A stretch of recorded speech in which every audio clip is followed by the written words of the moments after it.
Les voy a presentar ahora al doctor Walter Fierro, integrante de la Comisión del Ministerio de Salud Pública de Medicina Complementaria, Integrativa o Alternativa. Walter Fierro es médico internista, apiterapeuta, es psiconeuroinmunólogo, está formado en psiconeuroinmunología, docente de la Facultad de Medicina, del CLAE y de la UCU. Es miembro de la Sociedad Argentina de Medicina Integrativa y es miembro de la Comisión de Apiterapia de la Organización Mundial de Apicultura. Un aplauso para Walter.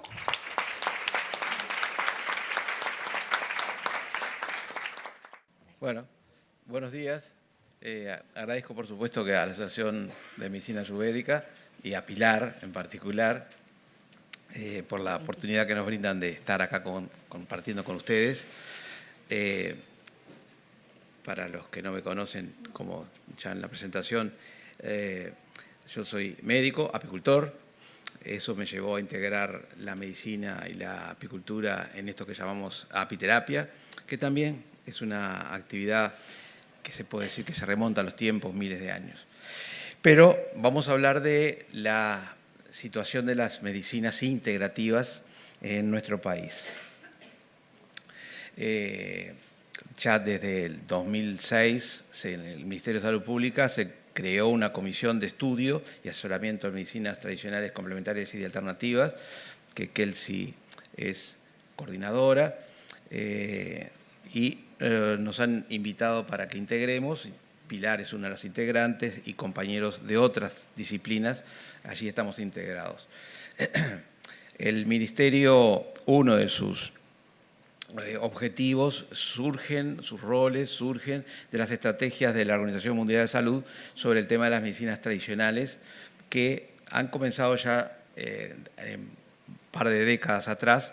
Las últimas políticas vienen del 2014 a 2023, un proyecto de desarrollo de las medicinas integrativas, complementarias, para la búsqueda de la salud a nivel mundial. La Organización Mundial de Salud promueve que los países que están integrados a la misma deben de bregar por integrar las conocidas como medicinas complementarias e integrativas, también tradicionales, dentro de los sistemas de salud. Deben de promover la investigación, la validación científica de las mismas, y deben de promover la enseñanza. Eso es lo que propone la Organización Mundial de Salud a sus miembros.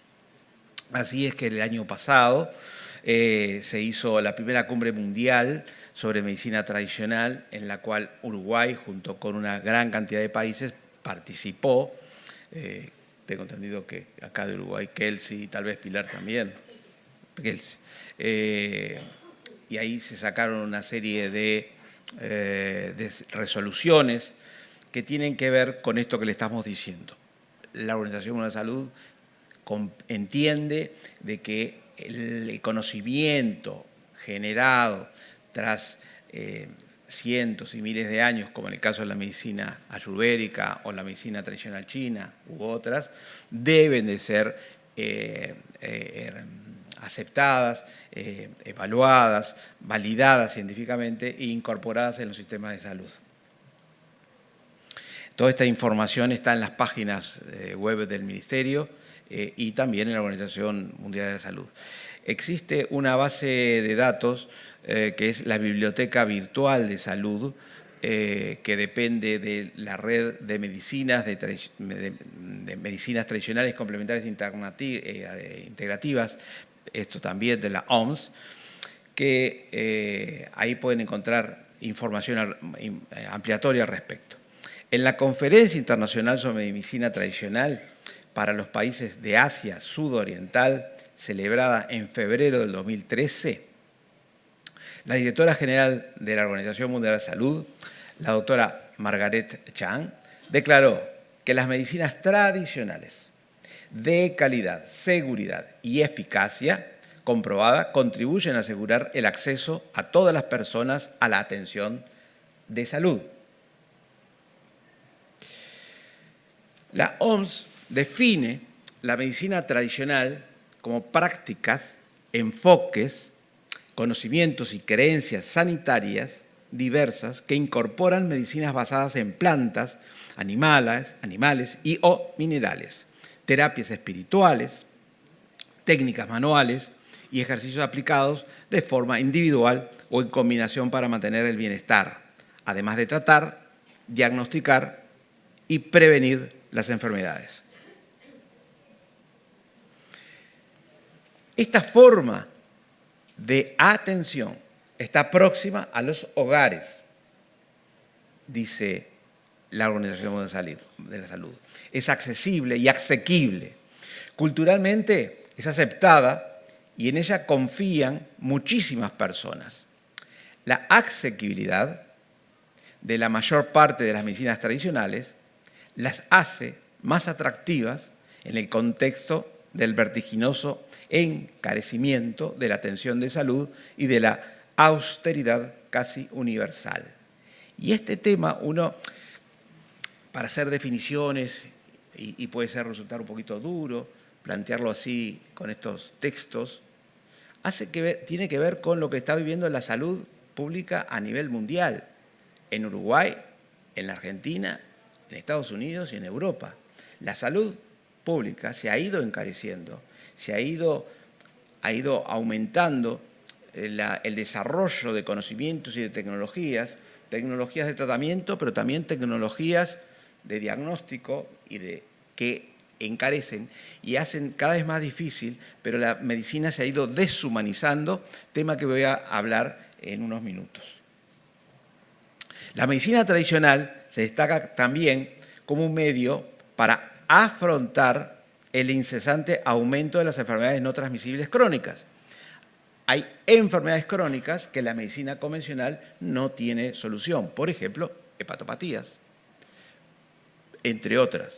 La situación que estamos viviendo en nuestras sociedades con un alto estrés, la gente que se ha apartado de la naturaleza, esos son factores que contribuyen a la incidencia de mayor cantidad de enfermedades crónicas.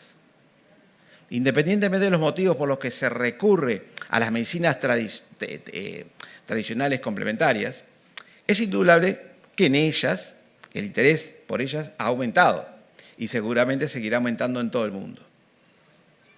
Yo el año pasado participé como oyente en este congreso, estuvo excelente, no dudo que este año va a ser igual, abro un margen, se capta en el ambiente lo que John decía, el inconsciente colectivo está presente. Y eso nos potencia y nos da fuerza. No importa desde qué ambiente, desde qué lugar estemos viniendo. Existen muchas. ¿Qué es la medicina tradicional?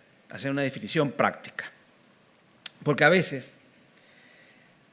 no nos visualizan los muy ortodoxos de la medicina convencional, pero a veces incluso dentro de las medicinas convencionales también no sabemos quién es quién.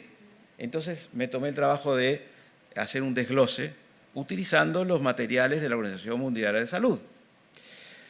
Existen muchas formas de medicinas tradicionales, en las que se incluyen la medicina tradicional china, la Ayurveda de la India y la medicina Unani de árabe. A lo largo de la historia, los asiáticos, africanos, árabes, nativos, americanos, oceánicos, centroamericanos, sudamericanos y además otras culturas han desarrollado una gran variedad de sistemas de medicinas tradicionales indígenas influenciadas por factores tales como la historia, actitudes personales y la filosofía.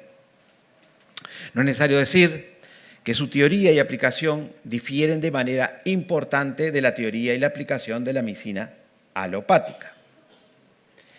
Que no nos contraponemos, sino que los que hacemos medicinas complementarias bregamos para una medicina integrativa. Integrativa es como me voy a referir ahora a continuación, es la idea de estar parados en la medicina convencional, pero estar abierto a integrar todo aquello que se pueda validar científicamente, que ayude a mejorar el nivel de atención y comprender mejor a nuestros pacientes. Dependiendo de las terapias implicadas, las terapias de las medicinas tradicionales o medicinas complementarias alternativas pueden clasificarse como terapias de medicación si se utilizan medicinas con base de hierbas, partes de animales y o minerales.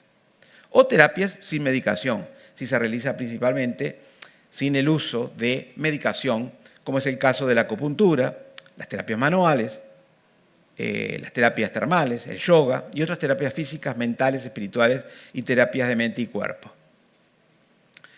En este tipo de evaluaciones estamos siendo inclusivos y no excluyentes y no reduccionistas. Entonces, la Biblioteca Virtual de Salud creó un flujograma en donde, no sé si se llega a visualizar, sistemas tradicionales de salud. ¿Se ve allí el cursor? ¿Lo vemos? ¿Sí?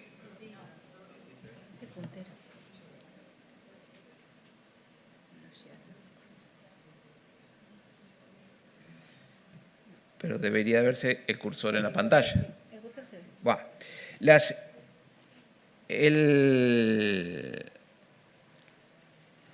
la Biblioteca Virtual de Salud considera que las medicinas tradicionales, complementarias y alternativas se dividen en por lo menos 3 grandes grupos. Sistemas tradicionales de salud, donde están las medicinas, por ejemplo, de Asia, donde allí encontramos la medicina ayurveda, pero también tenemos la medicina tradicional china, entre otras. Y bueno, tenemos las medicinas africanas, las medicinas europeas, medicinas de Oceanía, medicinas de América. Esto las reconoce como tales la Organización Mundial de la Salud. Sistemas médicos complejos, no tradicionales, ahí tenemos la homeopatía, la medicina antroposófica, la naturopatía, entre otras. Pero existen métodos terapéuticos, lo que se definen como terapias, dentro de las que encontramos las terapias biológicas, como la fitoterapia, vaya que es importante, la ozonoterapia y la apiterapia, entre otras, la medicina ortomolecular, aromoterapia, terapias manuales, la osteopatía, la quiropraxia, la masoterapia, drenaje linfático, reflexología y así una gran cantidad de otras técnicas. Las terapias energéticas, como el reiki, ventosas, terapias florales, magnetoterapia, la musicoterapia, la medicina bioenergética y las terapias mente-cuerpo. Vaya que son importantes. ¿Quién de nosotros no utiliza las terapias mente-cuerpo? Terapias psicocinéticas, meditación, que al final vamos a tener una meditación, que la del año pasado fue excelente, que es excelente. Nosotros cuando hicimos el posgrado de psiconeuro con la profesora Margarita Dugurdía acá presente, terminamos las clases, eran jueves, viernes y sábado, terminamos siempre con una técnica de relajación que salíamos con más energía todavía. Para mí aquello fue una experiencia fantástica. Yo que vengo de las medicinas convencionales, me resultó muy, muy enriquecedor. Bueno, las terapias mente-cuerpo, una cantidad de ellas, como la biodecodificación, el yoga, la relajación y las constelaciones familiares. Algunas de ellas controversiales, pero vaya que utilizado por gente seria, estudiosa, conocedora, son útiles. Y acá me gustaría, después de mencionar todas estas técnicas, me gustaría recordar algo que aprendí con Alejandro de Barbieri, haciendo logoterapia, pero también leyendo a Nazaret Castellanos en Neurociencias del Cuerpo, lectura que recomiendo. Y ambos parafrasean a Maslow, que dice, toda persona que el único herramienta que dispone es un martillo, se va a creer que todos los problemas son un clavo. Bien. La medicina integrativa y humanista, y ahora vamos a ver algo, Estados Unidos, porque nuestra medicina, por lo menos a nosotros nos formaron así y sigue siendo así, vemos a Estados Unidos como la meca del conocimiento. ¿Y qué dice Estados Unidos al respecto? La medicina integrativa y humanista es un método que combina las diferentes técnicas de la medicina clásica con las técnicas de la medicina complementaria, más modernas y con un soporte científico para el restablecimiento de la salud. Este método está orientado hacia un concepto de curación holístico, puesto que comprende aspectos físicos, emocionales y también psicológicos del paciente, y cuyo eje central es la relación entre el médico y el paciente. Este es un concepto que lo tenemos claro todos los que practicamos medicinas complementarias, la importancia de la relación médico-paciente. Y estos son premisas que tiene el Instituto Nacional de Salud ya desde el año 1998 en los Estados Unidos, donde se creó un área que es el Centro Nacional para Medicinas Complementarias Integrativas. También existen en Europa la Asociación Española de Profesional de Nutrición y Medicina Integrativa, que agrega el término humanismo. Y siguiendo en Estados Unidos, quiero hacer referencia a Andrew Bail. Andrew Bail es profesor de Medicina Interna de la Universidad de Arizona. Este hombre, en el 1997, fue distinguido como Personalidad del Año en Estados Unidos por el Times. Ustedes saben que el Times todos los años distingue a alguien, en algún momento distinguió a Barack Obama, a personalidades de las ciencias, de la política de los Estados Unidos. Andrew Bail ha hecho mucho por el desarrollo de la medicina integrativa y dice, en Estados Unidos el 34% de la población utiliza las medicinas complementarias, que esos números son unos 13 billones de dólares. ¿Cuál es la razón, se pregunta Andrew Bail, para que exista esta desconexión entre ambas medicinas, la medicina natural o medicinas complementarias, medicinas alternativas y la medicina convencional? Muchas medicinas no convencionales pueden evaluarse científicamente con lo que se requiere para habilitar las drogas. No podemos usar blindaje. Y esto este artículo lo encontramos en los archivos de medicina interna, que es de la Asociación Americana de Estados Unidos de Medicina, en el año 98. Yo en el año 98 entré a trabajar para la Argentina, para el Instituto Nacional de Tecnología Agropecuaria, para el programa de desarrollo apícola, como asesor en un programa del BID. Eso a mí me permitió, subirme a otra plataforma y empezar a avanzar en el conocimiento de estas disciplinas. Ahí no existía internet. Entonces esa foto que ven ahí la tomé yo con una Nikon Reflex de una cantidad de revistas que busqué de medicinas integrativas. Hoy es facilísimo buscar información. Antes de ir a la biblioteca, iba a la biblioteca de facultad o me iba a la biblioteca del sindicato médico que me quedaba más cerca.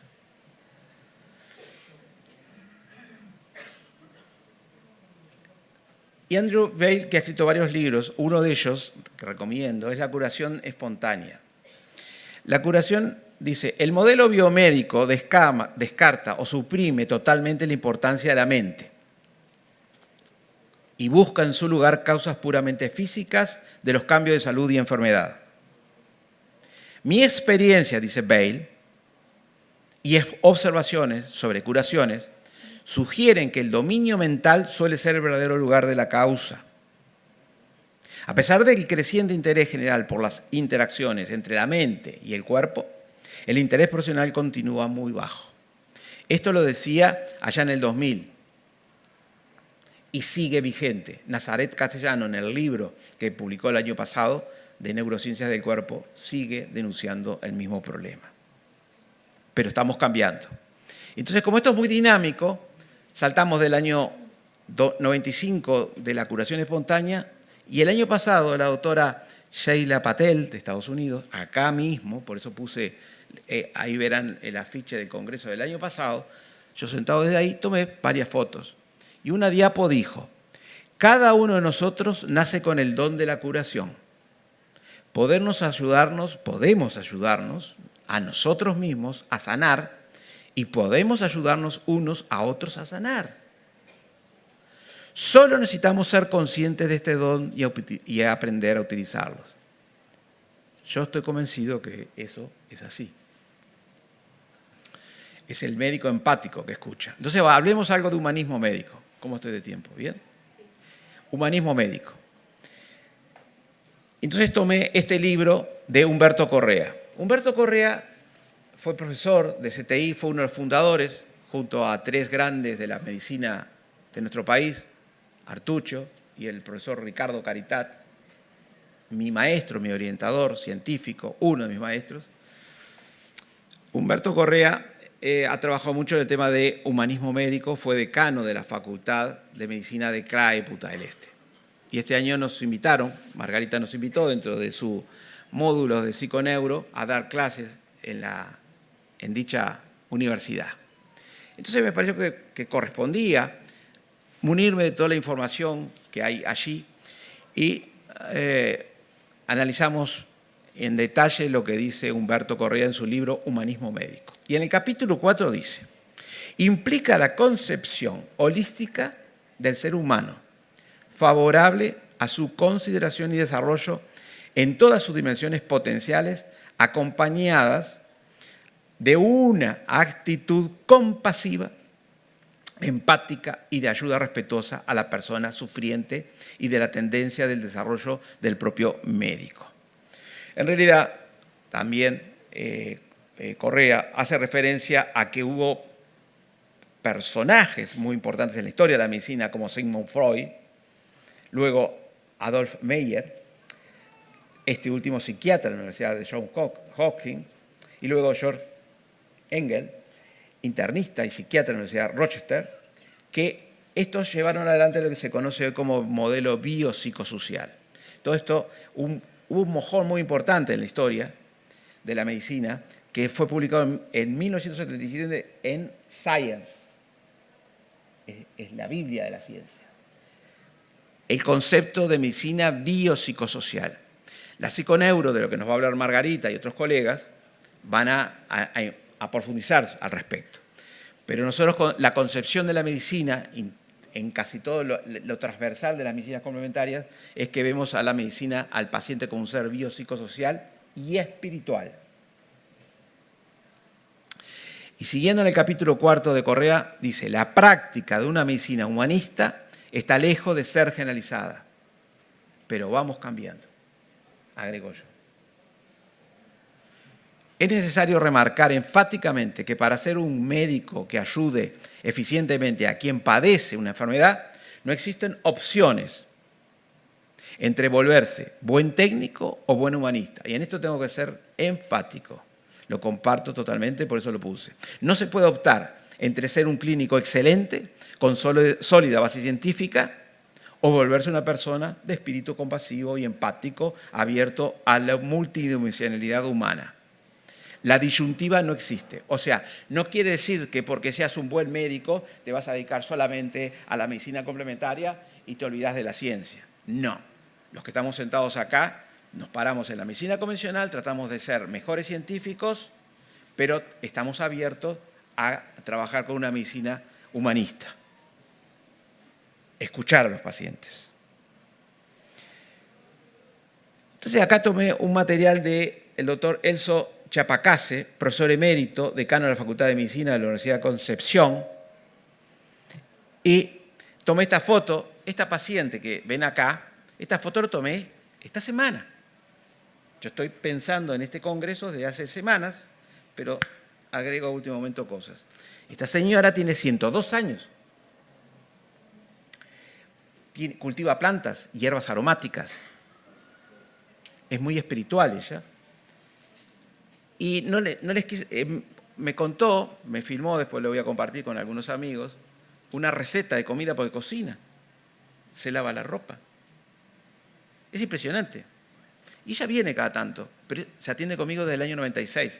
Es una de mis pacientes más longevas. Porque, señores, la apiterapia es una cosa que ayuda, contribuye, como también lo dice la ayurveda, a mejorar la calidad de vida y a la longevidad. Un tema complejo, pero muy interesante, en la cual trabajamos. La relación médico-paciente es el acto médico esencial, procurando el bien integral del paciente. Toda vez que el acto médico no se oriente a este fin, la medicina se deshumaniza y el hombre es instrumentalizado. Las críticas de la sociedad, especialmente en las últimas décadas, dice Chapacase, hacia la medicina y a los médicos se orientan hacia una insatisfacción generalizada en la relación médico-paciente. ¿Qué opinan ustedes al respecto? Nosotros, los que trabajamos en medicinas complementarias, es a diario. La mayoría de los pacientes que vienen desahuciados, molestos, desencantados de lo que ocurre con la medicina convencional. Hay excepciones, por cierto, y muy buenas. Implica conocer bien al paciente por medio de una conversación amistosa, con sus ansiedades, angustias, explorando sus trastornos físicos, además de las emociones y lo espiritual. No importa cuál es mi concepción religiosa y si es que tengo una creencia en alguna divinidad, pero sí respeto la creencia de mi paciente. Y cuando ellos me hablan de su religiosidad o sus creencias, bueno, es tema de conversaciones que nos ayuda a establecer un puente de comunicación entre ambos. Hay una energía que va más allá de las palabras.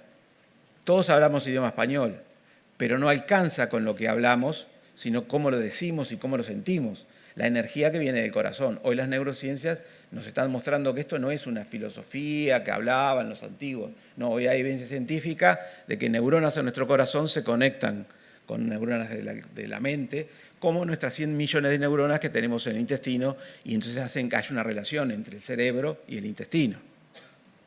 A lo largo, especialmente de este último siglo, la relación médico-paciente ha sufrido cambios significativos que sobrepasaron las dimensiones humanas de la medicina y debilitaron la relación entre el médico y el paciente.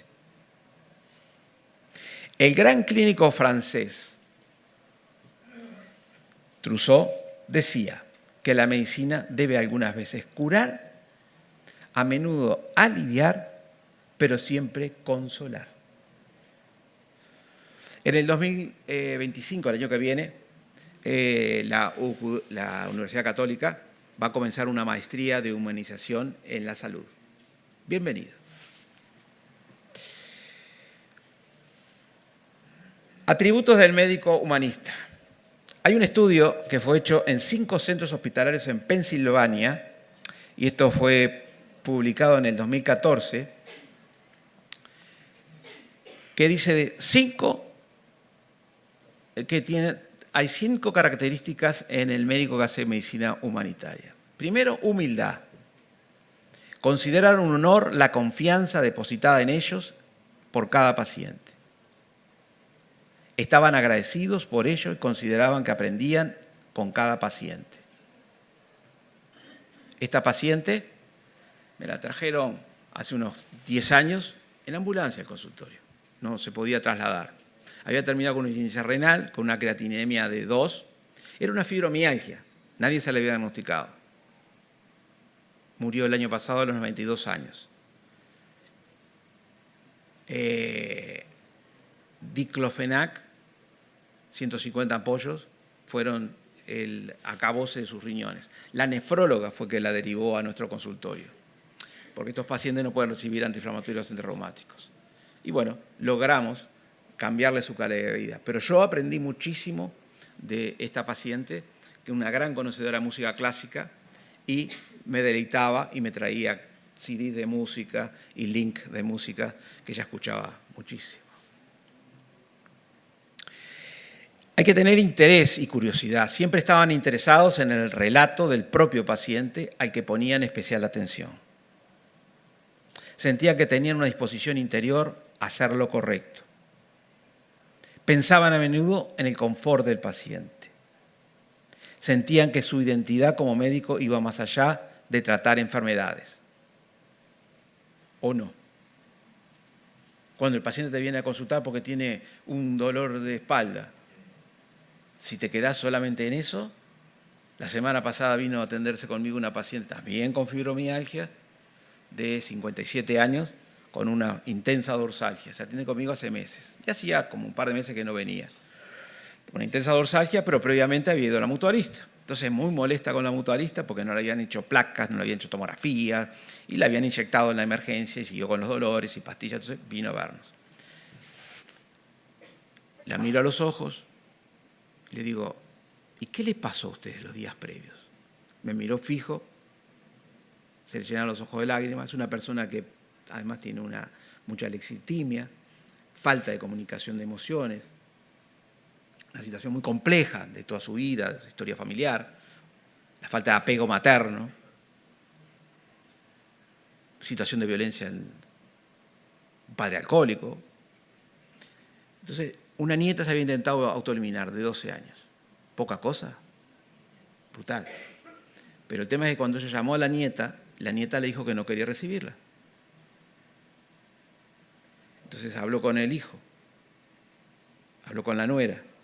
Ella sospechaba que la nuera estaba detrás de todo este complot. Pero no, es que ella no los visita, porque el hijo es un alcohólico agresivo y le recuerda los problemas que ella tuvo en la infancia con el padre alcohólico. Entonces, fíjense, esto, por supuesto que yo estaba paciente hace rato que ya la derivé a un psicólogo. Doctor, 5 minutos. Bien, en 5 minutos voy a ir entonces redondeando. En Argentina existe la Asociación Argentina de Medicina Integrativa, allí está la diplomatura de medicina que dura todo un año, diplomatura transdisciplinaria e integrativa, ahí nosotros vamos y aportamos nuestros conocimientos de nuestra experiencia en la relación médico-paciente, en la visión humanitaria de la medicina y la apiterapia. La apiterapia nosotros la comenzamos a desarrollar en 1991 y en el 2005 y 2006 logramos llegar a la Facultad de Química con la ayuda nada menos que del profesor Alberto Nieto, que nos abrió sus puertas, y uno de los elementos puntales fue el profesor Rafael Radi, que nos ayudó de un principio dándonos conocimiento de lo que tenía que ver con los compuestos fenólicos de los productos de las abejas, ¿tá? Y ahí está el profesor Alayón en representación de la Facultad de Medicina, el profesor Moina, profesor emérito de Facultad de Química, todos en la participación del profesor Caritat. Entonces era la Universidad de la República, Facultad de Química, Facultad de Medicina y Facultad de Ciencias. Así estuvimos trabajando durante algunos años. Y este farolito, tal vez el propio Luis Barbeito me lo dijo hace años, cuando era investigador del Clemente Estable. Luis Barbeito va a cerrar, va a hacer una conferencia magistral. Es el mejor neurocientífico que tenemos en nuestro país. Luis me honra con su amistad y ahí es al que consulto mucho con el tema de neurociencias. Y este farolito, me dijeron mis amigos científicos, Walter, vos estás buscando el camino y vas como con un farolito iluminándote. La ciencia nos permite mantenernos sin irnos al diablo. Y bueno, la UCU nos abrió sus puertas por ayuda de la amplitud de mente de Margarita Dubourdieu para hablar de apiterapia y este año lo que tiene que ver con la Facultad de Medicina de CLAE. Y como apicultor no les puedo dejar de decir algo sobre la miel. Los egipcios, más de 3.000 años de antigüedad, usaban la miel para diferentes productos. Y en el papiro de Ebers, el papiro de Ebers es considerado un compendio de medicina interna, 1550 años antes de Cristo, tiene más de 1.500 recetas de medicamentos. Ellos empleaban mucho la miel, incluso la cera negra, que es el propóleos. Estas imágenes que ven acá, ven apicultores. El arte de criar abejas estaba reservado a las abejas, a los sacerdotes. El arte de criar abejas estaba reservado a los sacerdotes. Y Nazaret Castellano hace mención del papiro de Ebers, se refiere al mismo como un compendio de las medicinas internas con remedios y recetas. Y este jeroglífico que ven acá tiene 3.000 años de antigüedad. Dice, la miel sirve para calmar dolor de estómago. Resulta que 5.000 años después se demostró que en la génesis de la úlcera gástrica, además del estrés, está el Helicobacter pylori, una bacteria. Y la miel erradica esta bacteria. Hipócrates, considerado padre de la medicina, descubrió la relación entre la enfermedad y las condiciones precarias del medio. Su capacidad para realizar observaciones clínicas precisas le condujo al concepto de prevención.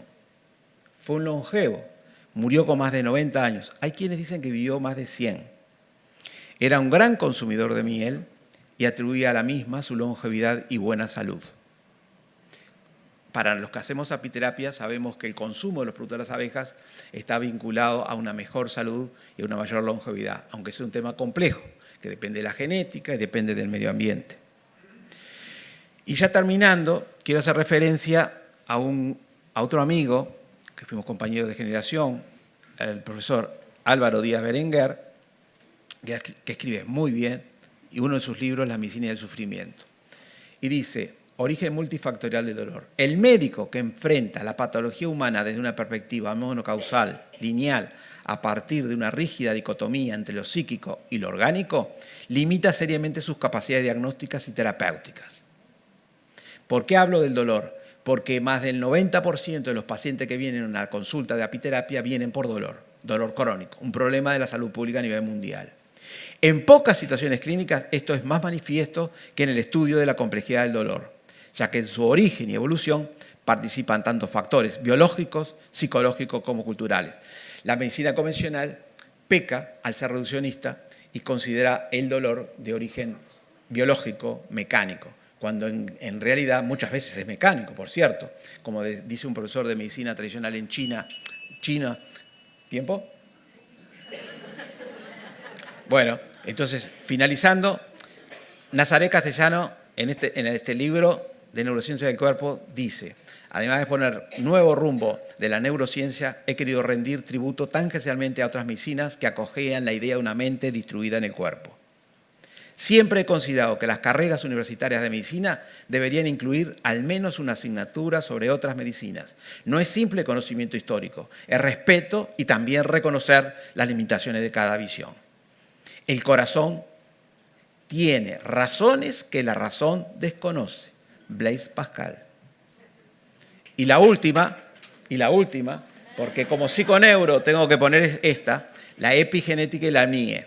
La genética, que todos tenemos, cada uno de nosotros recibimos la herencia de nuestros padres, está influida por la alimentación, está influida por el ambiente. Y esta imagen es un pequeño homenaje que le hago a las riquezas de nuestro país.